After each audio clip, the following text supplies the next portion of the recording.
So how did you meet? I want to say it was at our coffee shop. Okay. So, like, he just walks in, you guys strike up a conversation, become friends? Yeah, it's happened many times. Invite over to your house. Has your wife met him? I think so. Okay. Now, you said he's come to your house several times to play video games? I think just once. Come to your house once to play video games, and then you guys met at the coffee shop a couple of times? Mm-hmm. Okay. What if I said that he told you you guys met through a Craigslist ad the very first time, when he posted in Casual Encounters? No. Okay. Well, Can I add, is he legitimately underage? Yeah.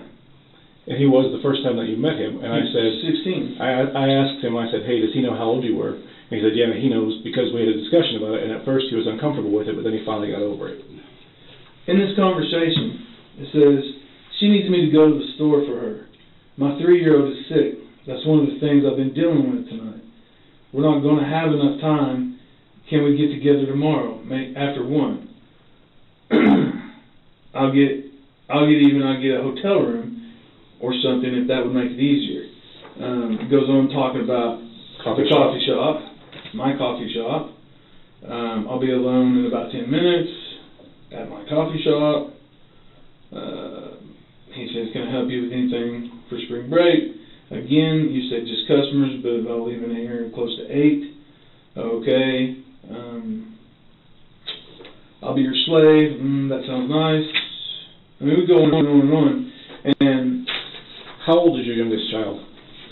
5 months. Okay. So he's telling me that when he first met you through Craigslist, that he had posted an ad in Casual Encounters, and that he had a lot of responses for it, but that you said that you wanted him to mess around with your wife while you watched. He said that he showed up to do that, or you guys got together and started talking about that. He found out your wife was pregnant, and then said that it never happened because she was pregnant. So here's the deal, Ralph. You and I both know what the truth is, and the truth is not what you're telling us. We're not saying you're a bad guy. We're not saying you set out thinking that this is some 15-year-old kid you're going to go bang. We're not saying that. We're saying, hell, maybe you didn't know how old he was. I don't know. I think you probably did based on what he's telling me, but things are what they are. Tell us the truth. Get it out there. Let's get this over with. Get this behind us. This is a bad deal. This is prostitution with a minor, prostitution within 1,000 foot of a church, which are both felonies, and then transporting for the purposes of prostitution, which is a misdemeanor. I'm telling you, that's not me. That clearly is you. Ralph, that's a lie. You're lying to us right now. That's clearly you. No one else with daughter sick, coffee shop, I'm here and you're there. That's clearly you. I don't know who else he could have been talking to.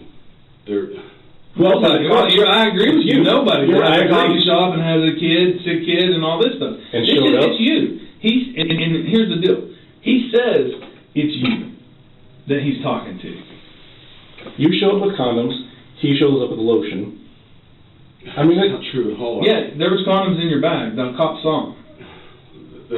That's just absolutely not true. I did not show up there for any sexual thing.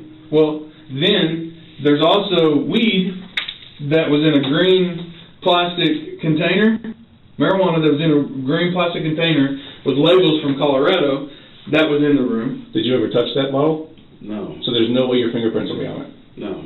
Okay, because we have the bottle. I don't know what to tell you. He says, matter of fact, he says when the police knocked on the door that y'all were both smoking marijuana. He said that he brought a gram when you brought a gram, and you guys rolled a huge blunt, and that you guys were planning on messing around, it just hadn't got there yet, and that he was going to do you a favor by whatever it was you guys were going to do, and that you were going to do him a favor by kicking him some money for spring break. So you asked me earlier if there had been any sexual contact in the past. Did he allege that? He said you guys kissed. When? Before May of last year.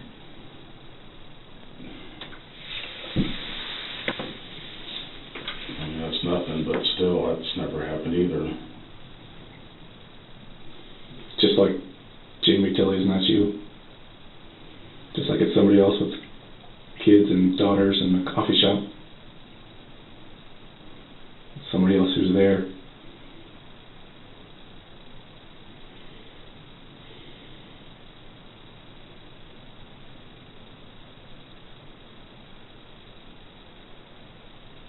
Man, you made a bad decision. That doesn't mean you're a bad person. It just means you made a bad decision. It's not the end of the world. And if I can't prove otherwise, that it is the end of the world. And I can't think of any other proof that I can show you. There's nothing, because there's no, I mean... There absolutely would be. What we have is the truth. If I had phone calls, or if I had... But you don't, because they don't exist. What we have is the truth.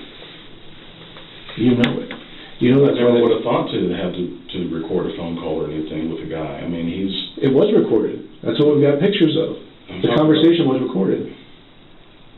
I mean, that is so clearly you. You and I both know that's you. Anyone we show that to is going to know that's you. Well, that's the problem. It's the truth. What I'm saying, the problem is that for some reason, you think that if you stick your head in the sand and ignore it, it's going to go away. It's not. Your best bet is to tell us the truth, tell us what happened, and then move on from this. Make this a bump in the road, not the road. I mean, it's that simple, really.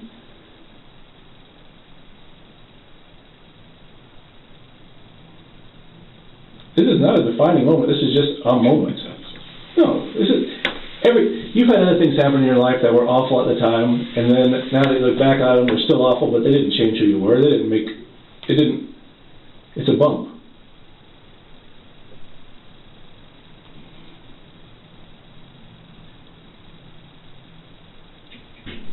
That's all it is.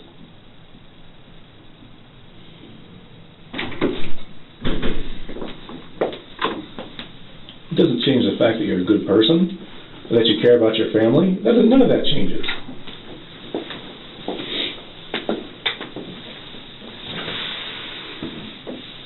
But the reason you're having trouble thinking of something to say is because there's nothing you can say. I'm having trouble thinking of something to say. You're trying to decide whether or not you should tell us what happened. No, I've told you everything. Okay. And no phone on you, no phone in your car? Do you mind if I pat you down real quick? Sure.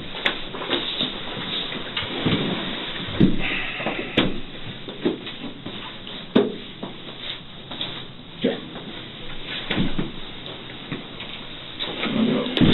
No, I said, hell, I should have said that before you said down. You're going to walk down in the car with you.